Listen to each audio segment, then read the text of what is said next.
DGP Ramachandra Rao ರಾಸಲೀಲೆ video ಸಾಕಷ್ಟು viral ಆಗ್ತಾ ಇದೆ.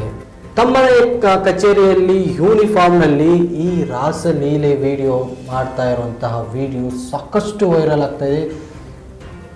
ಮಹಿಳೆ ಒಬ್ಬಳ ಜೊತೆ ಮೇಡಮ್, ಸರ್ಕಾರಿ ಕೆಲಸ ದೇವರ ಕೆಲಸ ಅಂತ ಹೇಳ್ತೀವಿ.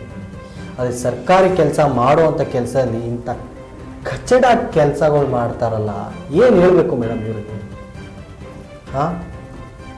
ಒಬ್ಬ DGP, ಸರ್ಕಾರದ ಪೊಲೀಸ್ ಇಲಾಖೆಯಲ್ಲಿ ಉನ್ನತ ಮಟ್ಟದಲ್ಲಿರುವಂತಹ ಕರ್ತವ್ಯ ನಿರ್ವಹಿಸುವಂತಹ DGP ಅಲ್ರಿ ಸ್ವಾಮಿ, ನೀವೇ ಜನಕ್ಕೆ ಬುದ್ಧಿ ಹೇಳ್ತೀರಿ, ನೀವೇ ಪ್ರಕರಣವನ್ನ ದಾಖಲಿಸ್ಕೊತೀರಿ, ನೀವೇ ಎಲ್ಲ ಇದು ಮಾಡ್ತೀರಿ, ನೀವೇ ಸೂಚನೆಗಳನ್ನ ಕೊಡ್ತೀರಿ. ನಿಮ್ಗೆ ನಾಚಿಕೆ ಆಗ್ಬೇಕು ರೀ ನಿಮ್ಮ ಜನ್ಮಕ್ಕೆ. ಅದೇನು ಆಫೀಸ್ ಅನ್ಕೊಂಡಿದೀರಾ ಅಥವಾ ನಿಮ್ಮ ಬೆಡ್ರೂಮ್ ಅನ್ಕೊಂಡಿದೀರಾ? ಆ ರೀತಿ ಬಿಹೇವ್ ಮಾಡಿದಿರಲ್ಲ ನೀವು. ಅಟ್ಲೀಸ್ಟ್ ನಿಮ್ಗೆ ಒಂದು ಸೆನ್ಸ್ ಅನ್ನೋದು ಬೇಡವಾ? ಯೂನಿಫಾರ್ಮ್ ಅಲ್ಲಿ ಇದೀನಿ ನಾನು ಈಗ ಅದೇನ್ರಿ ಅನ್ಕೊಂಡಿದೀರಾ? ಅದು ಸರ್ಕಾರಿ ಕಚೇರಿ ಅನ್ಕೊಂಡಿದೀರಾ ಅಥವಾ ನಿಮ್ಮ ಬೆಡ್ರೂಮ್ ಅಂತ ಅನ್ಕೊಂಡಿದೀರಾ ನೀವು? ನೀವು ಮಾಡಿರೋ ಕೆಲ್ಸಕ್ಕೆ ಇಡೀ ನಿಮ್ಮ ಡಿಪಾರ್ಟ್ಮೆಂಟೇ ತಲೆ ಬಗ್ಸುವಂತ ಕೆಲಸ ಮಾಡಿದೀರಾ ನೀವು. ಹೇಗ್ ಮುಖ ತೋರಿಸ್ತೀರಾ ನೀವು? ಹೌದು ಅಲ್ಲ ಮೇಡಮ್, ಒಬ್ಬ ಸಣ್ಣ ಅವ್ರದೇ ಆದ ಡಿಪಾರ್ಟ್ಮೆಂಟ್ ಅಲ್ಲಿ ಒಬ್ಬ ಕೆಳ ಅಧಿಕಾರಿ ಏನಾದ್ರು ಮಾಡ್ಬಿಟ್ರೆ ಹೌದು ಇವರು ಸಸ್ಪೆಂಡ್ ಮಾಡೋದೇನು, ಅವ್ರ ಸೇವೆಯಿಂದ ಕೆಲಸ ತೆಗೆಯೋದೇನು, ಅವ್ರ ಮೇಲೆ ಕಠಿಣ ಕ್ರಮ ಜರುಗಿಸೋದೇನು? ಈಗ ನಿಮ್ಮ ಮೇಲೆ ಯಾರು ಮಾಡ್ತಾರೆ ಸ್ವಾಮಿ? ನೀವೇ ಉನ್ನತ ಮಟ್ಟದಲ್ಲಿದ್ದೀರಾ. ನೀವು ಮಾಡೋ ಕೆಲಸ ನಿಮಗೆ ನಾಚಿಕೆ ಆಗ್ಬೇಕು. ಅದು ಯೂನಿಫಾರ್ಮ್ ಅಲ್ಲಿ, ಅದು with office with uniform, public place ಅದು. ಅಂದ್ರೆ ಜನ ಕಷ್ಟ ಅಂತ ಬಂದಾಗ ಬರೋ ಅಂತ ಜಾಗ ಅದು. ಅದು ನೀವು ಪೊಲೀಸ್ ನಿಮ್ಗೆ ಏನ್ ಅನ್ಕೊಂಡಿದೀರಾ ಅಂತಾನೆ ಗೊತ್ತಿಲ್ಲ. ಇತ್ತೀಚೆಗೆ ಡಿಪಾರ್ಟ್ಮೆಂಟ್ ಅಂತಲ್ಲ, ಒಂದಷ್ಟು ರಾಜಕೀಯದವರು ಇರ್ಬೋದು ಅಥವಾ ಇನ್ನೊಂದು ಉನ್ನತ ಹುದ್ದೆಲಿ ಇರ್ಬೋದು, ಈ ತರ ಒಂದಷ್ಟು ವಿಡಿಯೋಗಳು ಬರ್ತಾ ಇರತ್ತೆ, ಒಂದಷ್ಟು ವಿಡಿಯೋಗಳು ವೈರಲ್ ಆಗ್ತಾ ಇರತ್ತೆ. ಹೇಳ್ತಾರೆ ಮೇಡಮ್, DGP ಅಂತಂದ್ರೆ ಅಷ್ಟು ಸಾಮಾನ್ಯ ಅಲ್ಲ ಮೇಡಮ್. ಪೊಲೀಸ್ ಇಲಾಖೆಯಲ್ಲಿ ಅತಿ ಹೆಚ್ಚು ಉನ್ನತ ಮಟ್ಟದ ಅಧಿಕಾರಿ. ಹೌದು, ಇಡೀ ಪೊಲೀಸ್ ಇಲಾಖೆನ ಅವರು ಕಂಟ್ರೋಲ್ ಇರುತ್ತೆ. ಅದರಲ್ಲೂ ಕೂಡ ಇವರು ಇದ್ದಿದ್ದು ನಾಗರಿಕ ಹಕ್ಕು ಜಾರಿ ನಿರ್ದೇಶನಾಲಯದ ಮುಖ್ಯಸ್ಥರಾಗಿ, ನಾಗರಿಕ ಹಕ್ಕು ಮುಖ್ಯಸ್ಥರಾಗಿ ಕೆಲಸ ಮಾಡ್ದಂತರು. ಇವ್ರಿಗೆ ಏನಾದ್ರೂ ತಲೆಯಲ್ಲಿ ಹಸಿ ತುಂಬಿದ್ಯಾ? ನಮ್ಗೆ ಏನಕ್ಕೆ ನಾಚಿಕೆ ಆಗುತ್ತೆ ರೀ? ನೀವು ಈ ತರ ಮಾಡೋದು ಇಡೀ ಪೊಲೀಸ್ ಇಲಾಖೆಗೆ ಒಂದು ಕೆಟ್ಟ ಹೆಸರು. ನೀವು ಮಾಡೋದ್ರಿಂದ ಈಗ ಒಂದು ಬೆಲೆ ಇದೆ, ನಮ್ಮ ಕರ್ನಾಟಕ ಪೊಲೀಸ್ ಅಂದ್ರೆ ಒಂದು ಬೆಲೆ ಇದೆ. ಆ ಬೆಲೆಯೆಲ್ಲ ಮಣ್ಪಾಡ್ ಮಾಡ್ಬಿಟ್ರಲ್ಲಿ ಇದಕ್ಕೆ. ನಿಮ್ಗೆ ಏನ್ ಹೇಳ್ಬೇಕು ನಿಮ್ಗೆ?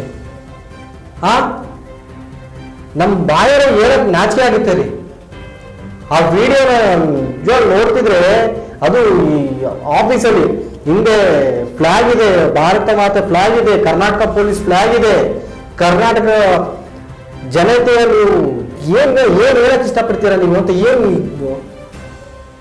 ಇದು ಏನು ಅಂತಾನೆ ನನ್ಗಂತೂ ಅರ್ಥ ಆಗ್ತಲ್ಲ. ಯಾಕೆಂದ್ರೆ ಕರ್ನಾಟಕದಲ್ಲಿ ನಮ್ಮ ಪೊಲೀಸ್ನವ್ರಿಗೆ ಒಂದು ರೀತಿ ಯಾವ ರೆಸ್ಪೆಕ್ಟ್ ಇದೆ ಅಂದ್ರೆ, ಹೌದು, ಕಾಕಿ ಅಂತ ಹಾಕಿದ್ರೆ ಯಾವ ಬೆಲೆ ಇಲ್ಲ, ನಾವು ನ್ಯಾಯಬದ್ಧವಾಗಿ ಅಂತ ಹೇಳ್ತಾರೆ. ಈಗಲೇ ಪೊಲೀಸ್ ಅಂದ್ರೆ ಜನ ಒಂದು ಕಿಂಚಿತ್ ಬೆಲೆ ಇತ್ತು, ಆ ಬೆಲೆನ ಹಾಳು ಮಾಡ್ಬಿಟ್ರಲ್ರಿ. ಅದು ಆ ವಿಡಿಯೋ ಮೇಡಮ್ ಎಂತ ಇದು ಗೊತ್ತಾ? ಹಗ್ ಮಾಡೋದು, ಕಿಸ್ ಮಾಡೋಂಥದ್ದು. ಏನಿದ್ದೀರಿ ಸರ್? ಈಗ ನಮ್ಮಲ್ಲಿ ಹೇಳೋದಾದ್ರೆ, ಒಂದು ಕಾಕಿ ಅನ್ನೋದು ಮೈ ಮೇಲೆ ಬಂತು ಅಂದ್ರೆ ಯಾವ ಸಂಬಂಧಗಳಿಗೂ ಬೆಲೆ ಇಲ್ಲ. ನ್ಯಾಯನ ನ್ಯಾಯವಾಗಿ ಅಷ್ಟೇ ನೋಡ್ಬೇಕು, ನಾವು ನ್ಯಾಯ ಕೊಡ್ಸೋದಿಕ್ಕೆ ಅಂತ ಅಷ್ಟೇ ನಿಂತಿರ್ತೀವಿ ಅಂತ ಹೇಳ್ತಾರೆ ನಮ್ಮ ಪೊಲೀಸ್ನವರು.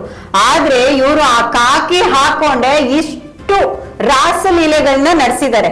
ಅಂದ್ರೆ ಇವರು ಕಾಕಿಗೆ ಇನ್ನೆಷ್ಟು ಮರ್ಯಾದೆ ಕೊಡ್ತಾರೆ, ಇವ್ರ ಹತ್ರ ಬರೋ ಹೆಣ್ಣು ಮಕ್ಳಿಗೆ ಇನ್ನೆಷ್ಟು ಮರ್ಯಾದೆ ಕೊಡ್ತಾರೆ. ಒಂದೇ ನಿಮಿಷ. ರಾಮಚಂದ್ರ ರಾವ್, DGP ರಾಮಚಂದ್ರ ರಾವ್ ಸಂಬಂಧಪಟ್ಟಂತೆ ಈಗ ಒಂದು ಬ್ರೇಕಿಂಗ್ ನ್ಯೂಸ್ ಬರ್ತಾ ಇದೆ. CM ಅದಕ್ಕೆ ಪ್ರತಿಕ್ರಿಯೆಯನ್ನು ಕೊಡ್ತಾ ಇದ್ದಾರೆ. ಬನ್ನಿ ನೋಡ್ಕೊಂಡು ಬರೋಣ. DGP ರಾಮಚಂದ್ರ ರಾವ್ ರಾಸಲೀಲೆ ಪ್ರಕರಣಕ್ಕೆ ಸಂಬಂಧಿಸಿದಂತೆ ಕರ್ನಾಟಕದ ಮುಖ್ಯಮಂತ್ರಿಗಳು ಹೇಳಿದ್ದಾರೆ, ಯಾರು ತಪ್ಪಿತಸ್ಥರು ಇದ್ದಾರೆ ಅವರಿಗೆ ಖಂಡಿತ ಶಿಕ್ಷೆ ಆಗತ್ತೆ. CM ಹೇಳಿರೋದು.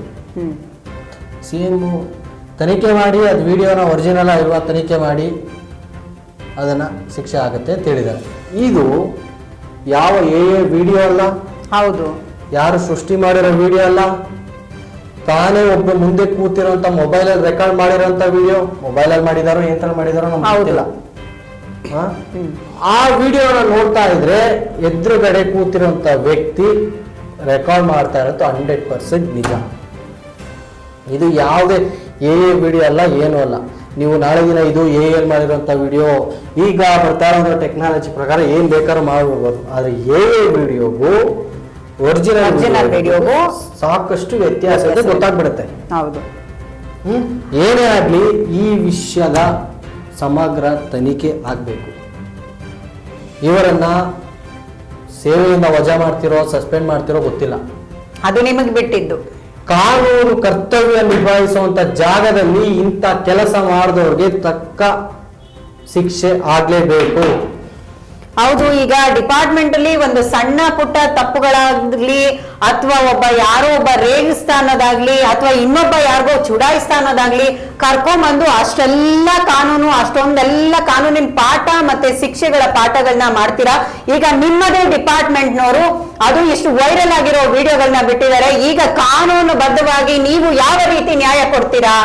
ನಿಮ್ಮ ಕಾನೂನು ಅಂದ್ರೆ ಕಾನೂನಲ್ಲಿ ನಿಮ್ಮ ಕಾನೂನಲ್ಲಿ ಕಾಕಿ ಹಾಕೊಂಡಿರೋರೇ ಈ ರೀತಿ ವರ್ತನೆ ಮಾಡಿದಾಗ ಯಾವ ರೀತಿ ನ್ಯಾಯ ನೀವು ಕೊಡ್ತೀರಾ?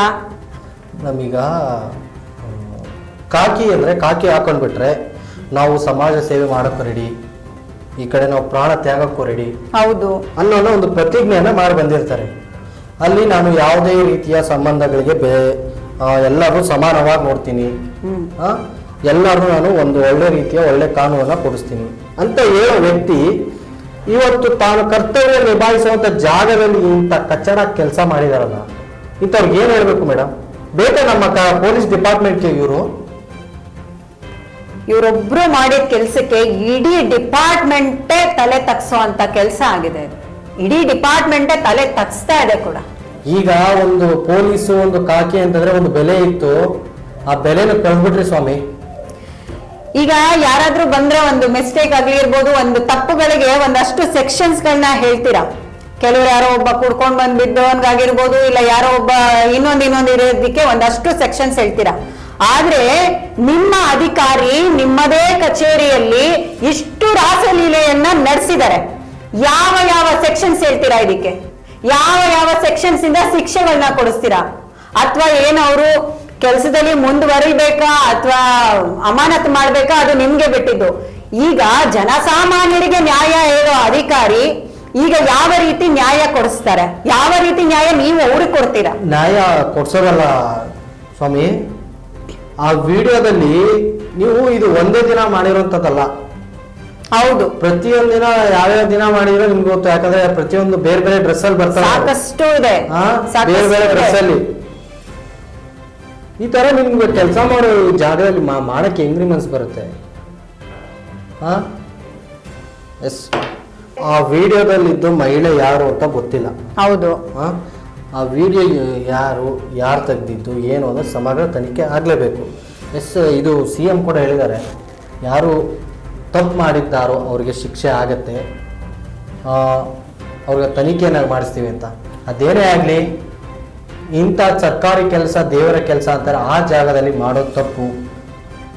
ಇವರಿಗೆ ಸರಿಯಾದ ಕಾನೂನಿ ಕ್ರಮ ಜರುಗಿಸಲಿ ಅನ್ನೋದು ಜಿ ಕನ್ನಡ ನ್ಯೂಸ್ನ ಆಶಯ.